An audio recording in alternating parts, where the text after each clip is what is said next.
call it M. I go, W. And he goes, no, he lost again. So I said, wait a minute. It's been 4 years. I've never even won a toss from this guy. I looked at his racket. He had a Spalding. He had an S on his racket. And I said to him, have you been doing that to me for 4 years? And he goes, yes, because basically you're dumb. But see, I just trusted the guy. I thought he was a nice guy. Actually, he was a nice guy. But he thought maybe he needed a little bit of an edge. All right, so all we're saying is, when you go out and chart people, you decide every time they give you a short ball where you're going to hit it, to this side or this side. That's all. Make your mind up, because once you go out to hit the ball, you can't be making up your mind in the middle of the shot, and that's where intermediates make their mistake. See, you can't be going, he's running left, he's running right. No, I think I got him. It always rolls down your thigh. You know, there's not enough time to make the hit. That's why pros, they will know as a starter, which side do I hit to in order to get the first short ball coming? Because some people will hit the forehand short before the backhand. Now, you will always hit to the side that will give you the short ball first. If that's their forehand, hit to their forehand. Now they give you a short ball. But once you get the short ball, always go to the side that hits the long ball. Because the long ball can't play short angles. And people say, well, is it true about forehands and backhands one shorter than the other? Almost everyone in this game can take forehands and hit 63, 64 feet, and backhands hit 70. And that's the difference. Well, you don't want to go to the net against this shot, because that's a sharper angle and can pass you. You want to go to the net against the one that uses the longest shot, and that's usually the backhand. Now, if it's the forehand, reverse it. But how did you find it out? You went out and scouted. You scouted these people. Now, that's what you got to know. Now, people say, you know the problem, what happens if you play someone and they can hit short angles on the backhand and short angles on the forehand? The answer is you will lose, because you're playing a great player. You know, if you have to ask me that question and you're being passed all the time, I know that you're in trouble. All right, so all we've said to you, beginners, get it back. Intermediates, get it back. Wait for a short ball and then go. Now, the pros, they maybe don't want to stay back. The pro says, look, I'm going to the net. Because remember, when you get to the net, you can hit a 130-degree angle. Back here, 19 degrees. Now, if you're here, it's about 30 degrees. But if you can get on top of the net, 130 degrees. So they want to end the point. Well, what kind of person wants to go to the net? Well, the person who has no patience. Some people just can't stay back there and play all day. Now, they will serve, and they're going to serve and go to the net. Now, where will they hit their serve? Normally, they will hit it to your backhand.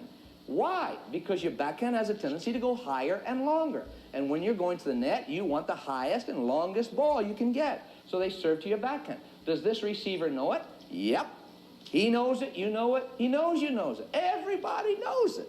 The question is, can he hit it to the backhand, and can you have a backhand service return that's worth a nickel? Well, most people don't have one. People say, then why don't you just stand over here and hit a forehand? The answer is because if you stand over here, they'll hit it there, and you won't make it back the same day. And so you've got to stand about halfway between the range. So against top players, they stand here because the pros can hit it between there and there on the serves. They'll bust it out to there or hit it to there, and that's halfway. Now take a look what happens. We said the intermediate rallies back and forth, waits for a short ball, hits it there, and stands here. Now watch how similar it is in pro tennis. Most pros will serve to your backhand and then go to the net. And then they will take 3 steps. They fall on the right foot if they're right-handed servers. They go left foot, right foot together with the 3rd step. Their feet come together on the 3rd. But it's not to land there for all time. It's bring your feet together to see which way people are going to hit the ball. Now, when they hit the ball, the minute they know where it's going, that way or this way, this person gets across this line. They take off again. Why? Because they don't want to be trapped in no man's land at their feet. And so, bingo, they get across the line. Now, where do they hit their volley? Normally, they hit it to the backhand again. This person had hit backhand number 1 on the service return. Now they come over to hit backhand number 2 for a passing shot. Now, where does this guy run? He runs to here. So now what do you have? You have one person hitting a backhand and the person's here. And you do the same old thing. Is it going to be a drive? You go 2 steps forward. If it's going to be a lob, you go 3 steps back. Same thing. I'm just going to try to get to the net and make you hit a backhand past me. That's all there is. Intermediates say, well, that's what I'm going to do, man. I'm going to serve and go. But remember, that's the problem. You have no serve. Right. But Don't worry about it. You can have some fun. It's not such great tennis, but it's fun to watch. This guy means to serve to the backhand. Unfortunately, he serves to the forehand. But he takes off like crazy. Now, he's not in such bad shape because normally in intermediate tennis, this guy has no forehand. Now, this guy hits it. Now, he doesn't have a forehand, but he doesn't have to worry because most intermediates have no volley. So this guy doesn't know where his volley's going. He hits it down the middle. But he doesn't have to worry because this guy has no passing shots. Now, that's what I'm saying about intermediate tennis. It's fun, but most people can't control a ball. Honestly, people tell us they can control a ball. We've done all kinds of studies. We put the target area here, which is 4x4 and approach it. You rally back and forth, you get the short ball, now your zone is that 16 square foot mark there. Well, when we did a thing with intermediates, where does your approach shot land? And here's where they landed. All over the court, and they were only trying to hit this zone. Most people don't have an approach shot. Why? Because you don't practice it. It's the third biggest shot in the game, and Kenny Rosewall says it's a shot that's almost disappeared from the game. When you work so hard to finally make your opponent hit the first short ball, now the quality of your approach shot is going to make the difference. But most people don't have it because you don't work on it. You don't like to say to your friends, Helen, you want to hit me some short balls? I want to practice attacking you. Well, she doesn't get stoked up about the drill, very frankly. Who wants to be attacked? I find go against the person who slugs the first serve, you know, it never goes in. Then they hit you the little balloon ball on the second. Take that every time. Hit your approach shot and go deep into the backhand corner and attack. Every time your opponent hits lousy, soft second serves, go to the net against it and get position and practice. But most people try to slug soft serves and then they knock it out, and that's where you get into trouble. All right. Now, we said that the server in pro tennis can serve into the backhand corner. When do they serve to the forehand corner? About 3 times. When they're positive, they're going to ace you. Positive that you have a weaker forehand than backhand, or positive that they're going to pull you so far out of court that you can't get back and you leave the court open. But if they're not positive, go against that same side, the backhand side, every time. Now, here's another mistake most people make in strategy. They say, well, I've been hitting the ball on the approach shot deep into the backhand corner and winning a lot of points, but they're getting there early, so now I will go to the other side and try to keep them honest. Now, when you go to the strong side, they maybe go over and whipping off a shot and passing you with the shot, and they get their confidence back up. If you're beating them 2 out of 3 shots, what do you care? No one in the world can beat you. So stick with it. I'm saying, and people get mad at me all the time, they say, you know, Vic, the weakness of your theory, man, is that every time you're hitting a deep ball and they hit a short one, now you take it and go to the backhand, they're going to know it. Who cares? They say, plenty, man, I care, because the guy is going to get there early. Well, we don't care about that either, because we have all kinds of evidence to show you that if you're always hitting to the backhand because the guy has a crummy backhand, and if he does know where you're going to hit it and gets there early, we found he just has more time to hit his crummy backhand. We have absolutely found no relationship between time of arrival and quality. If it's crummy, it's crummy. It makes no difference. He could have 2 days early getting there, and it would still be crummy. So don't worry about it. You have to go out and scout people. Now, people say, what happens, man, if I want to just stay back and rally because we never go to the net? Well, I don't know. I don't know too much that I can give you on strategy. Because if you're backcourt, if you can keep it deep, now people can only move you 3 steps to either side of the center stripe. And that famous match where Borg played Vilas many years ago. From the center stripe, where those players stayed back, hit back and forth, the players took 3 steps or less to get to every ball. 3 steps or less. Now keep that in the back of your mind. If you can keep it deep, you're not going to have to run much. But if you let your opponent get in here, they can move you 5 to 7 steps. You let them get to the net, they can move you 8 to 11. So that's why you want to keep people back. But it's really hard to keep people back because most people try to hit the ball close to the net tape, it falls short, and you come in. So people say, well, what happens, Vic, if we're going baseline to baseline, I take a short ball, and I'm on my way in, but I don't hit it deep. What if I hit it short? I don't know. I can't help you. That's like throwing up a hand grenade and running underneath it. I don't know. They say, what grip should I use? I say, go for this one. guy's going to kill you. I mean, you've got to have a grip that goes with getting the ball out of your mouth. That's all. If you hit it short, don't go in. Believe me, you're going to absolutely be killed. Just run back. So people say, wait, what is my short ball range? I don't even know what a short ball is. That's a typical response from people. A short ball is any time a player hits a ball, hits it to a zone, you can run into that zone and then hit it to this backhand corner and make it to your position as or before they're hitting their shot. That is your short ball range. And all you have to do to determine that is bounce a ball, hit the ball, hit it to this corner, and run like crazy for there. If you only have made it to here by the time they're hitting their passing shot, that's too deep for you. Now try some more. Maybe it's here. And let's take a look at it. If the ball, you are here, that's where your goal is. Now you're hitting the ball from here. If that's the spot where you hit it to this backhand corner and then made it to this spot at the net as or before they made contact, that's your short ball range. Now just take a piece of string and have somebody stand on it here and somebody stand on it there, and it'll make a radius. Just walk around it. Then make a little imaginary mark right in here. Now that is your short ball range. So if anybody gives you a shot there, and you hit it there, hit it and keep right on going. If you're here, you didn't make it that far, hit it and then go back. That's your short ball range. And everybody, when I go around the world and I see somebody who knows what their short ball range is, and they can actually step it off, that person really knows the game. All right? Now, beginners say, well, I'm hearing about this thing, serve and attack. I want to serve and attack.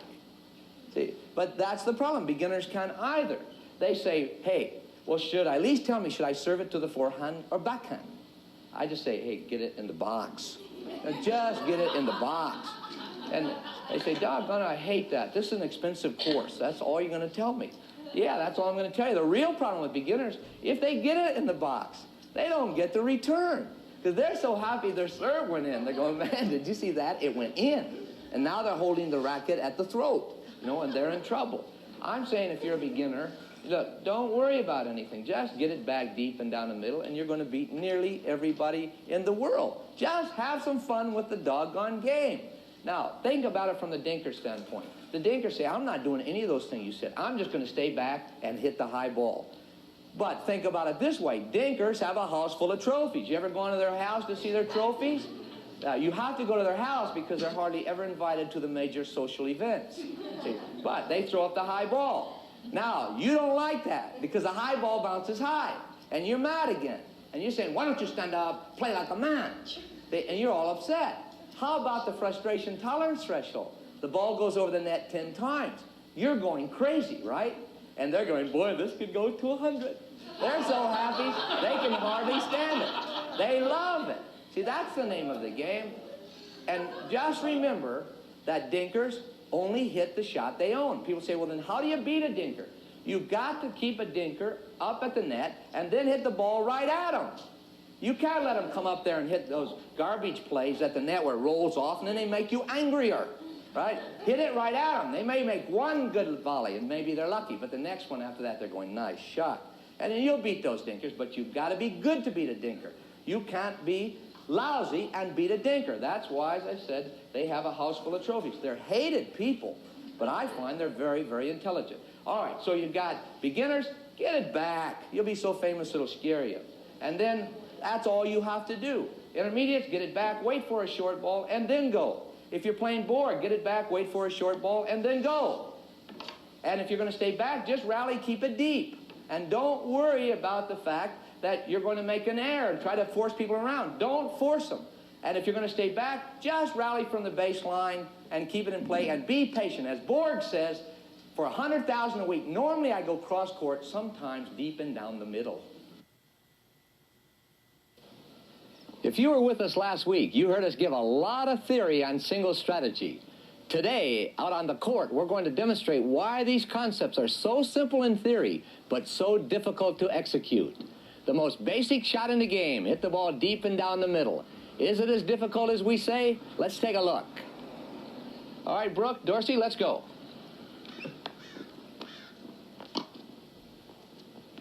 Now, Dorsey, a little long on that first one, but actually pretty straight. Backhand, little trouble. This is typical with advanced beginners and intermediates. A little stronger on the forehand side. But the day will come, if you can believe it, when the backhand will probably hit deeper and straighter balls than the forehand. Backhand short. Here comes the forehand. Oh. If you notice, he's not knocking the eyes out of that center mark at the baseline. It's a difficult shot.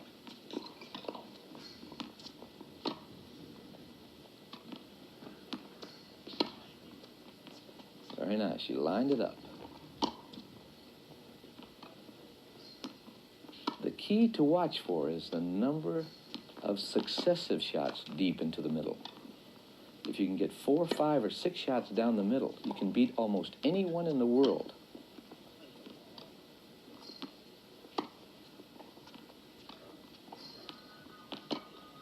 Bjorn Borg says for $100,000 a week, that's what he earns. He hits the ball deep and down the middle or cross court.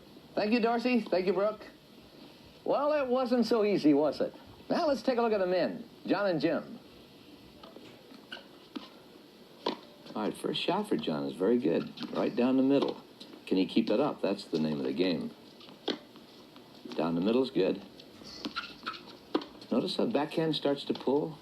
A little more trouble on the backhand side. It's typical of beginners, although that was an excellent shot. You can see that John is an advanced beginner or intermediate player.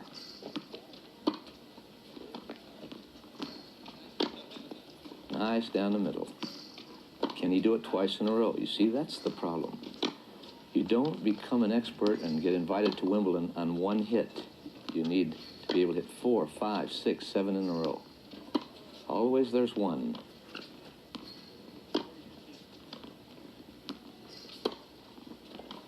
Short on the backhand, short on the forehand, but he's much more accurate on the forehand.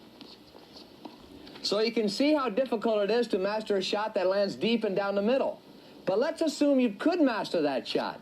Now the next step is to run your opponent corner to corner. Let's see how difficult that is for 2 tournament players. Here we are in the middle of a point, and the players are running each other corner to corner. But the balls aren't necessarily landing deep. A little short again, but corner to corner. But it doesn't take long for a mistake to be made. Once you've mastered running your opponent corner to corner, they will almost always hit you a short ball. Well, when they hit that short ball, you had better be ready to run quickly into the net. Hit your approach shot deep into your opponent's backhand corner, and then run up to your proper net position. Let's take a look at that. The same 2 tournament players trying to keep each other back behind that baseline, both of them waiting for the opportunity to come to the net. When do you get the opportunity? When one player hits a short ball. And there it is. Here comes the opponent. He has the advantage. He has the first short ball, and he should hit it deep to his opponent's backhand corner. Does he do it? Right on the money. Now, why do you hit to the backhand? Because backhands go higher. And when you're at the net, you want a high volley. Do you get the high volley? Right on the money. It sharpens the angle. A perfectly played point. So when you finally get the big opportunity to come to the net, remember, your opponent may drive or they may lob. You have to look for the signs, and if they're going to lob, you've got to get fast 3 steps backwards to that service line. Let's take a look. The players are waiting for an opportunity to get in, and these 2 players keeping the ball deep. Boy, if you can keep them back there, they just can't hurt you. But the minute you hit a short ball, in the player comes, and here he goes. Now his job is to hit it deep to his opponent's backhand corner. There it goes. Now his job right here is to look for visual cues. Is this player who's backcourt going to drive or lob? He takes a look. The racket is dropped. The racket head is beveled. The racket's going straight up. He spots it. He backs up. He's all set for the overhead smash and puts it away. Some players have a great serve, so they don't have to wait for a short ball to attack the net. They serve deep to the backhand corner and attack the net. Why do they serve into the backhand corner? Because backhand service returns usually raise the ball higher. When you're going to the net to volley, you love that high ball. Let's take a look at 2 women on that point. Boy, if you can hit your serve deep into your opponent's backhand corner, you will almost always get a high service return. And when you get that high service return and you're at the net, What a sweet volley it can be. You know, when you serve deep to your opponent's backhand corner, sometimes they'll hit a good service return. Well, then give them 2 chances on the backhand. Take your volley and hit it deep to your opponent's backhand corner again. This time, their chances of giving you an easy one are much greater. Throughout this series, we've been making a big point of if you're going to the net, normally you're going to be attacking your opponent's backhand side. And there are 2 reasons why. Remember, backhand hitters are usually a little late. They have a tendency to turn the racket under the ball, and that produces a higher ball, which gives you an easier volley. Plus, if it's high, it means they cannot hit short angles past you because the ball is going to go long. Now, we're going to put that theory to the test.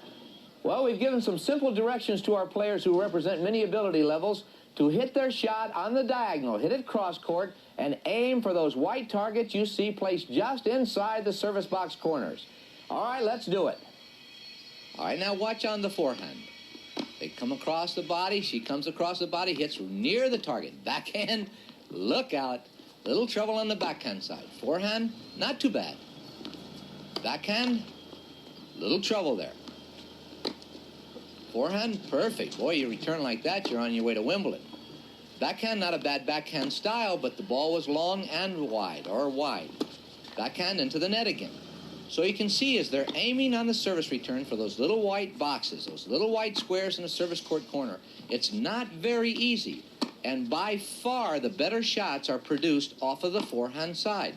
Now remember, you can be late on the forehand and be very accurate on the service return. But on the backhand, you have to be out in front of you. But most people allow the ball to come back to them and they're late. Boy, was that a beautiful forehand service return. Backhand a little long. That guy actually looked angry, baby. Pretty good on the forehand side. Again, you're thinking averages. Notice that backhand long again. Forehand long. Backhand wide. Forehand into the net. Pretty close, though. There's an excellent backhand. A little long on the forehand side, but by far better shots off the forehand. Geez, super there. Right on the money. Pack your bags for the Nationals, Coach. That is super. I'm loving these shots. A little trouble. Straight down the middle. Again, the forehand. Even though the ball on the forehand side may not be going wide enough. Now watch this one. I love this person because she says, look, I don't want to hit backhands. I'll just take everything to the forehand. Well, we've been telling you that if you're playing the net, always take 2 steps forward if your opponent's going to drive the ball, 3 steps back if they're going to lob the ball. Well, we have put some dotted lines on this court. The dotted lines represent a 65-foot, 9-inch shot. A very difficult shot. Only a few professionals in the world can hit it. But we're going to show you, if you play the net properly and take those 2 steps forward, you can play those best players in the world and maybe even beat them. Well, we have placed some people in position at the net, and you pick out which one you would rather be if your opponent was trying to pass you on that white diagonal line. We have Ray standing back at the normal hitting position. We have Sarah, who's at the net, who got the 2 steps forward. Now, as they step out to this line, you tell me, which one would you rather be if your opponent was trying to pass you?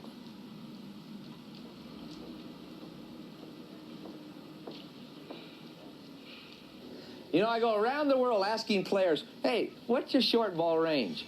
And they say to me, are you kidding, man? I don't even know what a short ball range is.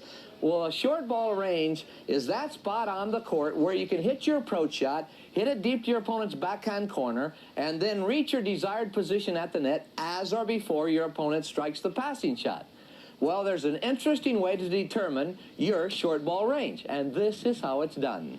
Now, the player who's trying to find a short ball range will simply bounce the ball at the X, hit it deep to the backhand corner, and see if he makes it up to the net position as or before his opponent hits the ball. But as you can see, he wasn't up there before the individual hit the ball. He was still on the run, and he got past. Unfortunately, our net rusher did not get up there quickly enough in order to get ready for the passing shot. So now he has to try it from a new X, and that X is closer to the net.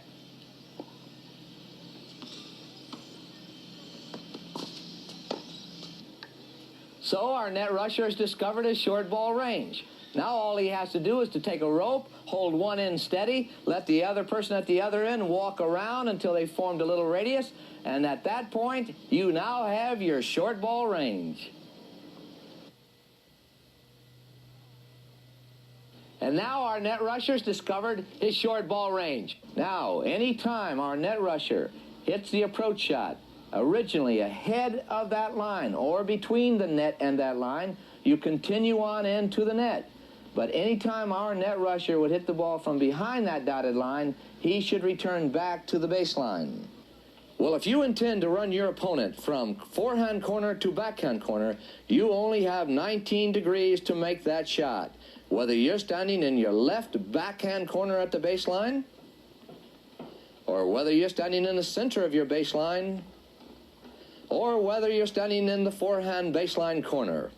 Whenever you're being run out of court, almost always the best shot is to hit your return cross court, and there are 4 major reasons why. First, if you try to hit down the single sideline, if you're only 1 degree to the right of that single sideline, your ball is out. Second, if you try to hit your shot down the single sideline, the net is 3 feet 4.5 inches high. But if you try to hit cross court at the center stripe, the net is only 3 feet high. Third, if you hit down the single sideline, that distance is 78 feet long. But if you hit cross court, that distance is 82.5 feet long. Thus, if you hit cross court, you will have more time to get back into the court.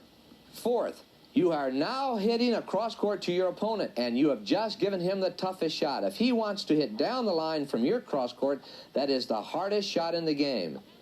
Well, I've spent a lot of time telling you how to hit a shot well so that you'll have a big one. But every once in a while, someone writes in and says, hey, but wait a minute. What if it's my opponent who has the big shot? What should I do? For example, what if my opponent has a gigantic serve? Well, let's take a look. What you're seeing here is a player with too big a serve. There's just too little time for that receiver to return it because he was standing too close to the baseline. Well, if that big serve is leaving you too little time to return it, the cure will be to stand a little further back. And as you can see here, it helped a ton.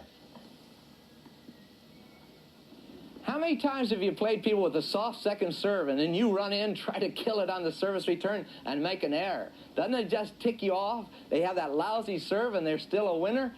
Well, here's how to play people who have a soft second serve or a soft first serve. Take the ball as though it were an approach shot. Go for position. Hit the ball deep into your opponent's backhand corner and get to the appropriate position at the net. Go for percentage tennis. Also, you'll remind that weak server that every time they hit that balloon ball, you're coming in. Let's take a look at how it's done.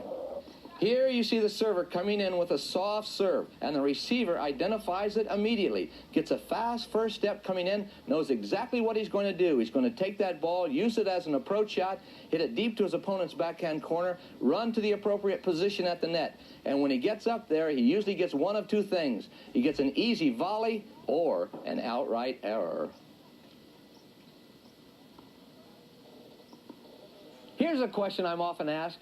I'm playing this woman, and she has an unbelievable volley. And I say, well, so what? She says, yeah, but I start to shake when I see her come in because she's absolutely lethal. Well, what can I do against that great volleyer? Well, there are 2 things you can do, and they're both very effective. You can lob high up over her head, or as she comes in, you can hit a little softball back at her feet. Those are equalizers, but you have to own the shots. Let's take a look at how those 2 shots work. Well, you've seen it 1,000 times. Here comes the big serve, and here comes the server to the net. What's your playback? Only a high ball. You don't want them to come to the net. You want them to go back to the baseline. The lob will do it, and you take away their ability to volley.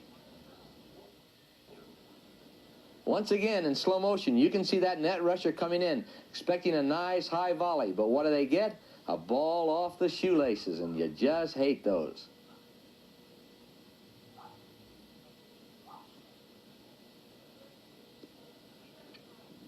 What if you're up against a dinker and you have no patience? Well, you're not going to be able to allow that dinker to stay back there and hit all day because they love it and you hate it. The only way to beat that dinker then is to bring them up to the net. They hate to be at the net. And when they're hating it and they're a little fearful, here's what you do. Hit the ball right at them. give them the new navel. Let's take a look.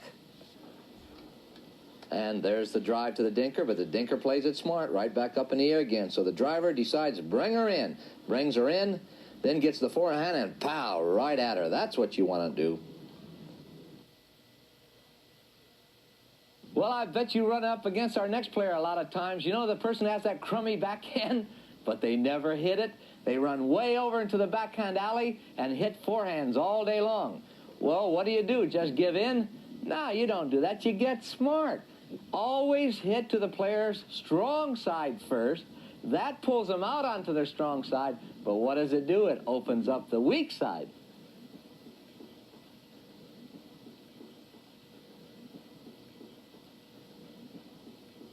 People often ask me, what should I do, buddy? I'm in real deep trouble. Every time I hit my serve, the guy is killing me on the service return. Well, there are only two things you need to consider. One, develop a better serve. Or two, become accustomed to coming in second in a field of two. You have no hope if you don't have strokes. Well, throughout our single strategy presentation, you see the value of solid strokes. How do you get solid strokes? You have to practice, and you have to practice properly. And one of the best tools for proper practicing is the backboard. But if you can believe it, very few tennis players in the world know how to use the backboard properly. You know what this is? Yeah. What is it? Backboard. See anything wrong with it? Yeah. What? It's too high. Wrong. This is a perfect backboard. Remember we said you should always go for targets when you're practicing? Remember we also said you should hit a ball from baseline to baseline 6 feet above the net. That's 9 feet off the ground. Hit your serve 5 feet above the ground. That's 2 feet above the net. Well, this line here is placed 6 feet above the net. This is 2 feet above the net. And all I got to do is go out and hit it. You say, well, then I'll do that with my backboard. Most backboards, unfortunately, only set 8 feet off the ground. Now, when you go out and hit 9 feet above the ground, your ball is a foot over. You have to go out in the field and look for the doggone ball. People say, well, I don't want to do that. So what do most people do? They will hit a lousy stroke to accommodate a backboard that's improperly positioned. As a result, they start swinging straight across the ball, and that way the ball hits low on the backboard, but it doesn't help your game because gravity will pick that ball up and you'll hit the net. Watch. I'm going to keep my head still. I won't even look to see where the ball's going. I'll bring my arm up under the chin, and you'll see that my shot should land somewhere near that top line. Let's take a look, and you tell me. Was I close? Yeah. All right, let's take a look at the serve. See if I can come close to the bottom line. Not too bad. A little bit low, and I could have hit the net on that one. But I will practice using the board. A backboard is a great tool for practicing every stroke. You can get volleys out of a backboard. You walk up to the backboard, keep your hands moving, your feet moving, and now you don't have to hit it hard. Don't hit so hard against backboard. Just use them properly. Hand-eye coordination. Get to know that racket. And by the way, getting to know your racket is exactly what we're going to do right now. We're going to go to the pro shop so that you can learn more about your racket. Everyone is aware of the tremendous changes in tennis clothing, from these turn-of-the-century outfits to this lightweight, attractive, modern-day garb. And the same thing is true of the plethora of rackets that you can find on the walls of most pro shops. Rackets are different weights, shapes, colors, and they're made from wood, steel, aluminum, graphite. And probably as you look at the many choices before you, you wonder, what racket should I buy? That's the number one question I'm asked. I always thought the number one question would be, how do I win Wimbledon? Wrong. What racket should I buy? Well, to start with, there are many materials to face. There's wood, there's aluminum, and there's even a composite that has graphite, aluminum, and other materials in it. And so people say, wait a minute, I'm just happy to be alive. How do I make decisions like that? I don't know what to buy. Well, some sporting goods stores, some pro shops will actually let you go out and test rackets. I advise you to go out and experiment with rackets because you need to get into actual kinds of situations to really do a true test. But anyway, is price a true test? No. We find that some people play with a $300 graphite racket and they love it. Some people play with a $60 wooden racket and they love it. Who plays with a $60 wooden racket? Chris Everett. She has won millions of dollars playing this game, and she plays with a $60 wood racket. So it's how you stroke the ball. We think that all rackets are engineered well beyond your ability to play. Can you put them to the proper use? Second question, conventional racket or oversized racket. Notice the difference in the sizes. There's some advantages and disadvantages. On the conventional racket, if you hit the ball in the center of the strings, you'll get plenty of power. Now, on a big racket, when you hit dead center on a big racket, you can get plenty of power. But if you hit slightly off-center with that big racket, you can still get plenty of power. On the conventional racket, you can also get plenty of power, but you can't get it when you're hitting slightly off-center, quite as much as the oversized racket. That's what we call the sweet spot. Now, you have to make a decision. Do you want nylon or gut? Those are the two types of strings that you'll have to make the decision on for your racket. Well, what are the advantages and disadvantages? Nylon is a man-made string. Now, the disadvantage of nylon is that it doesn't have quite as much power as gut. But the advantage of nylon is that you will play with it in wet weather conditions. It's more impervious to lousy weather conditions. The advantage of gut is that it gives you more power. The disadvantage is that it costs more money. Another disadvantage on gut is that it is not impervious to lousy weather conditions. You can go out and play in a fog and suddenly you're in pow, pow, pow, and the strings are snapping like crazy, and you've just paid a lot of money for that. Now, have you noticed when we were showing you rackets that sometimes they've been strung, sometimes they have the strings missing?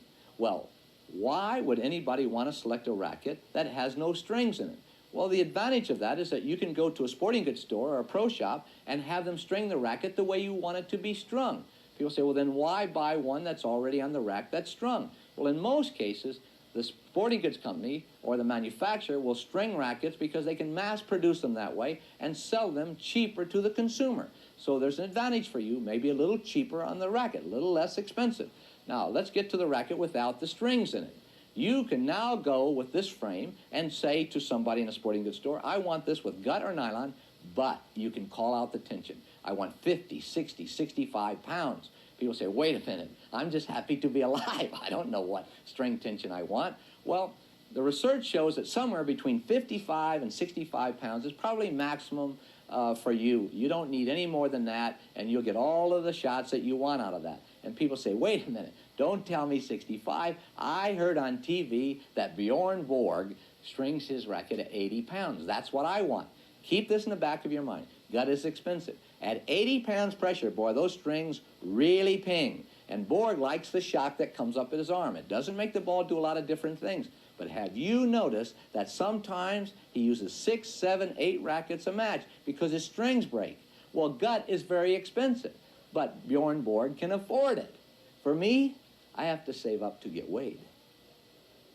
All quality rackets have a little tag on the side that tells you how heavy the racket is and how large the grip is. This says 4 3/4 medium. Medium refers to the weight. 11 ounces a light racket, 13 ounces medium weight racket, 14, 15 ounces heavy. 4 3/4 simply refers to the number of inches around the grip. People say, wait a minute, man, what size racket should I use? As a principle, use the heaviest racket and largest grip that you can comfortably handle. A heavier racket gives you more power. A larger grip means less torque in your hand, and that's very, very important for you. Most people pick out a racket swinging it like a pencil. That's the wrong way to go about it. You've got to go out and play test the racket again. Now, when it comes to grip materials, you might want to remember this. You need to absorb perspiration, and there's some leathers that are very soft will do that very nicely. Some people like ridges on the grip in order to grasp it more firmly. You have to make a decision. Hey, when it comes to clothing, don't be so sure that every club will accept colors. Some will, but some like white clothing with a little colored trim. Some like only white. So before you go play at some club or take a vacation, make sure you check out their clothing policy. And funny thing, when it comes to shoes, a lot of people go in and test shoes with their thumbs like this. But my partner, Dr. Gideon Ariel, who's director of the Coda Research Center, always says, hey, how many people you know who run on their thumbs? You know, doubles should be fun, but for some reason or another, people make it a battle zone. I don't know why. Why can you turn such a great game into such a horrible kind of experience? The action is fast. You got to work in sync with each other. All the things about doubles should be mind-blowing, should be an awful lot of fun. But if you're going to have fun with the game, you're going to have to know the exact role and exactly what each person should do on offense and defense. So what we're going to try to do is explain the roles. Everyone's role, offense and defense, the server, the net player, the receiver, the partner of the receiver, everything will be explained explain. So watch carefully, listen carefully, and I think when we're through, you're going to know how to play the very best doubles, whether it's men's doubles, mixed doubles, or women's doubles. All right, the best system in all doubles, whether you're playing any of the three types of doubles, is for both players to be up at the net. Player one, player two. Second best system, both players are back. The worst system in the whole world, one up and one back. The most universally played system, one up and one back. Now, remember why the net players are more effective up here. If both of them are up, now you may not play this way, but you need to know the rationale. If both players are up at the net, their chances of winning the point in good tennis, 95 out of 100. In other words, they get the chances 95 out of 100 times to win the point if they have control of the net. Now, they may not win it 95 out of 100, but they have the opportunity. Now, intermediates who go to the net and stand side by side are about 50-50 because they don't have the volley overhead and everything down cold yet, so they make some errors. Now, beginners are in a little trouble because when they rush the net, they do so in order to lose at a faster rate. Right? So they serve and go. Now, I'm not saying that I want to discourage beginners from going to the net. It's a lot of fun, and you should know how the game is going to be played later on and the strokes you're going to need to develop. But I'm just saying when you first start, if that's your plan, serve and attack, I don't think that your future is going to be too great. So you probably better learn to play all kinds of systems. Now, people say, well, how will they even know that I'm a beginner or intermediate? Well, that isn't too hard because most people give off little tips that basically they don't know how to play the game. Such as, here's what we always hear. This person says, watch your alley. So he watches his alley and she watches hers, right? Now they are one player short. When you stand like this, somebody could land a jumbo jet between you and no one would even touch the wingtips. So what we want you to do is to know that you should play closer to each other. If you're playing here as intermediates, what intrigues the heck out of me, if you're playing against intermediates, they don't even hit down the middle. They still try to hit down the alley. Even if you can reach all the way to here, they say, I will go right under his armpit. You know, that's crazy. You can't do all of these things. Now, why we want you to play closer together, like the pros. Take a tip from the pros. They plug the center because pros on the other side hit down the middle. And they do it for three reasons. They go down the middle because the net is lower in the center. So there's less chance of making an error if you hit down the center. Plus, when you hit down the center, if people want to hit back over that low portion of the net, they don't have much of an angle which to hit. And there's a chance, the third reason, of the two players coming together and clashing rackets. And you see it all the time. Or there's a chance of the two players going yours at the same time. All right, so you're going to go down the center. Now, then who covers the middle? If this person's playing here and this person's playing here, and if they hit a perfect shot right down the middle, which one of you will take the ball? All you have to do is make a decision who's the stronger player. Man, woman, whatever it is in men's doubles, women's doubles, whoever it is, you must make a decision who has the better volley down the middle. And whoever has the better volley down the middle, that's the one who has priority. Now, people say that's automatic, man, because that's the forehand. That's not automatic. Sometimes, for instance, if you're playing with Ken Rosewall someday, which I'm sure you do all the time, you know, that you would not get in the way of his backhand volley down the middle. It's just too great. So you'd say, okay, Ken, you take it down the middle. So Ken would take 5/8 of the distance, slightly more than half, and you would take 3/8. So it's 5/8, 3/8. Or if Ken is here, he's 5/8, and this person's 3/8. Whoever takes, who has a stronger side, takes the majority of the distance. All right, 5/8. Now, let's go into how much distance you keep between you when you're playing good net play. When you are playing the net, player one, player two, if you're right where those diagonals cross, your inside feet here will be about 11 1/2 feet apart. So you're going to try to get about 11 1/2 feet apart, and there's the secret. You're going to try to stay that way the rest of your life as a good team. You do everything in sync. Like, remember, if it's going to be a drive, you are going to try to take 2 steps forward. Not just one person, but both people. You say it's a drive. You're going to try to get closer to the net. So both players should go, tung, tung. Or if somebody says, it's a lob, you go, tung, tung, tung, 3 steps back, 1, 2, 3. It's a drive, tung, tung, it's a lob, tung, tung, tung. Now, the problem is with intermediates, they don't do it that way. One goes, it's a drive, and the other goes, it's a lob. And they're going, and it drives you stark raving mad. Now, also at the net, you're going to move laterally, this way and this way. So both players will go to the right, both players will go to the left. Now, 11.5 feet apart. When the ball is down the center, right here, this player stands in the middle, this player's in the middle. But when the ball shifts over to this side, this player now goes to here, and this player to here. Still 11.5 feet apart. When the ball comes all the way from there over to here, this person goes all the way to here, this person goes all the way to here. Still 11.5 feet apart. So everywhere the ball goes, you go. And try to do it in unison. Now remember, we said intermediates haven't had that experience yet. Now, who has priority at the net on the volley? Well, this is where all the arguments start. Remember, when a ball is coming on a drive, both players should be yelling, and you can talk. You can go, it's a drive. Talk to each other. So you see it's a drive. It's not a lob, it's a drive. So you go 1, 2. 1, 2, you take 2 steps forward. Now, the player closer to the net, this is key. The player closer to the net has priority.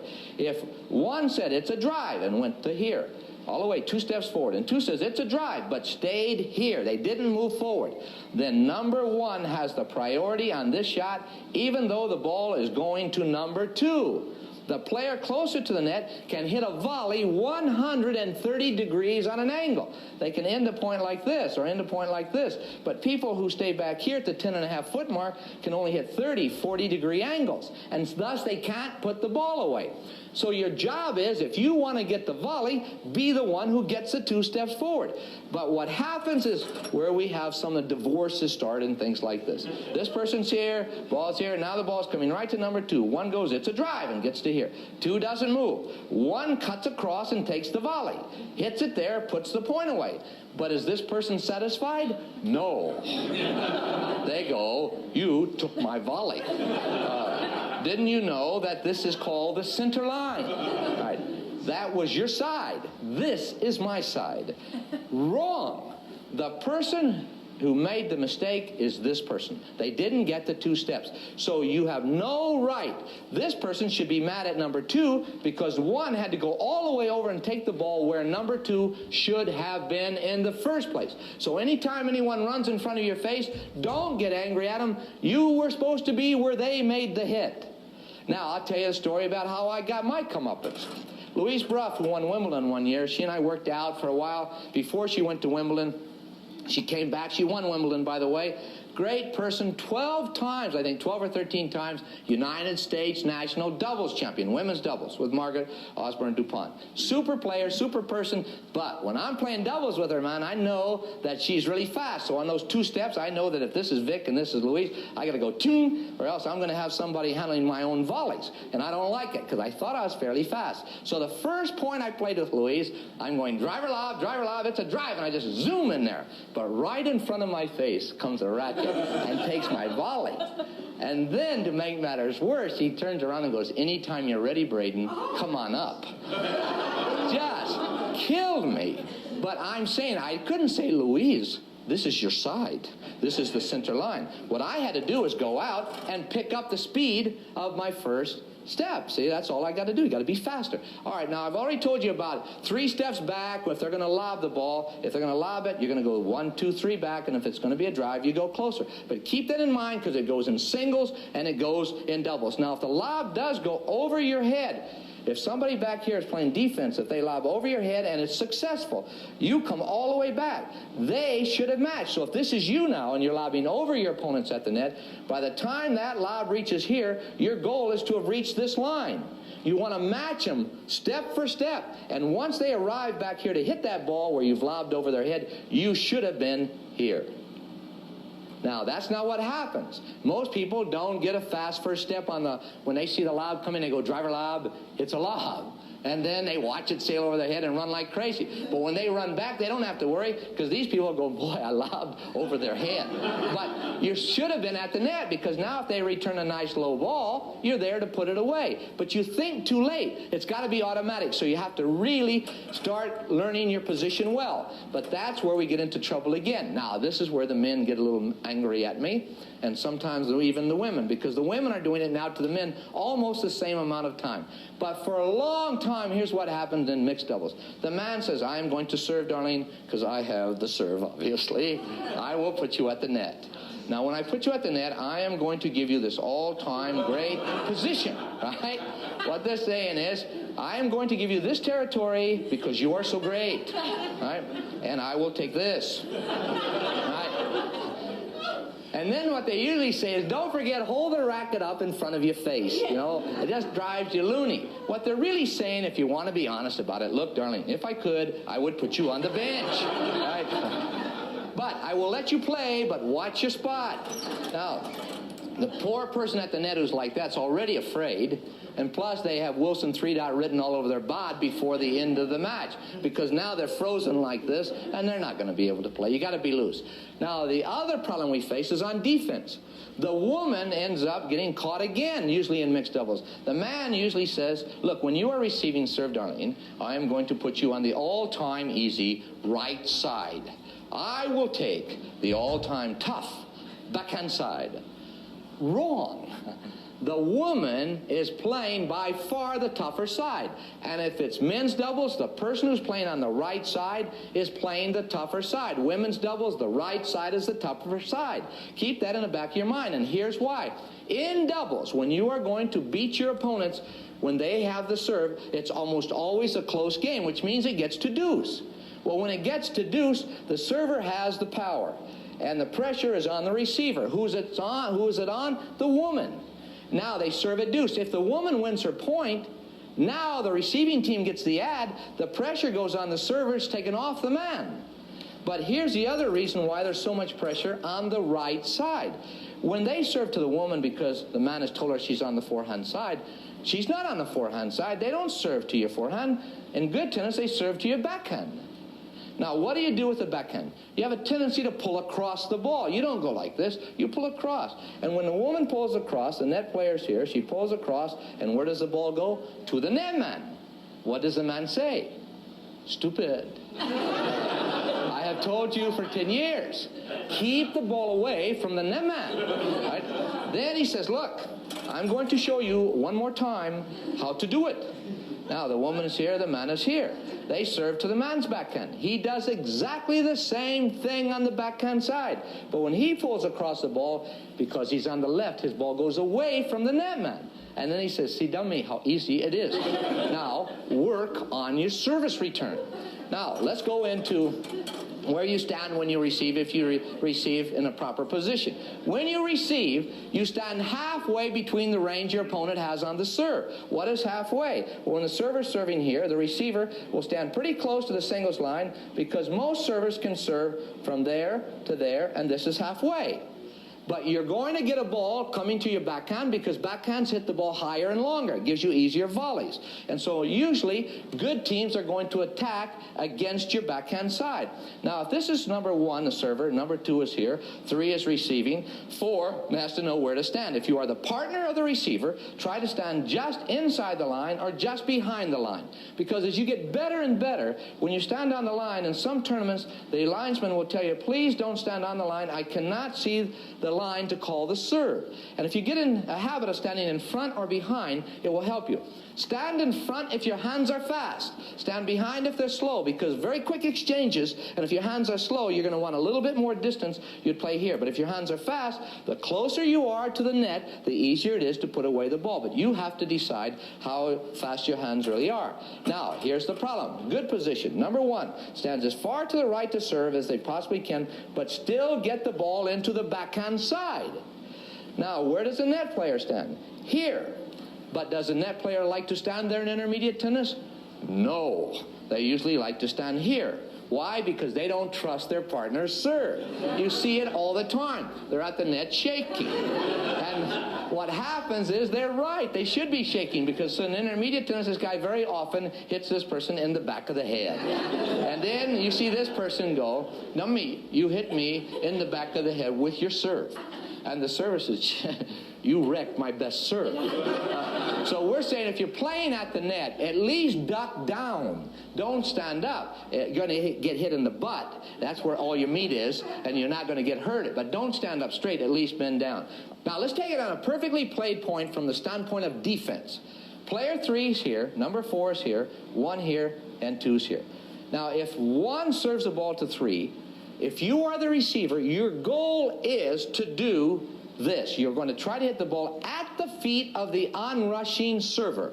Down at the feet and as wide as you possibly can. When you hit the ball there, this person has to come in and bend down low. When they bend down low, they cannot hurt either 3 or 4. So when they bend down low, 4 automatically sees number 1 bending down, takes off and goes forward. 3 takes off. Why can they take off? Because no one can hurt you when the ball is low. So now what does number 1 do? He's in trouble because of the quality of the service return. That is the big thing. Now when you get ready to hit the ball, number 4 should be doing this. They should be watching your racket face. If your racket face is like this, pointed straight out towards number 4, and let's get a clean sheet here. 1 is here hitting the ball, 4 is here. 1 watches the racket face. If the racket face is like this, the ball is going right back to 4. Because you don't hit the ball with your body, just watch the racket face. If the racket face is like this, the ball's going over there. Now, what does 4 do? 3 was here coming in. 4 sees the racket face like this. 4 can take off. Once 4 crosses this center stripe, 4 owns the point. Because remember the principle. The player closer to the net has priority. They can go any time. And once they go, you have no choice except to take their side. Now, what does 4 do when they get the ball? Well, remember who's standing here? 2. Well, when 4 gets the ball, they hit 2 in the right hip or 2 in the left hip if they're left-handed. Now, why do you hit them there? Because when you hit somebody who's right-handed in the right hip, they cannot protect their body there. And if they're left-handed, they can't protect their body on the left hip. Now, does 2 have to take it? It sounds dirty, doesn't it? But no, 2 doesn't have to take it. All 2 has to do is turn their back. That's a sign of submission. Now, 4 will hit it away from 2. But if 2 goes, ha, ha, ha, ha, ha, then you got to juice them. That's all there is. Now, and that's in the game. That's as legal as can be. But what happens if 2 turns their back and 4 hits number 2 in the back? That starts a war. And you see it all the time. If 4 goes over and hits 2, then the next time 2 gets an overhead and 4 is stuck, 4 knows what they got to do, man.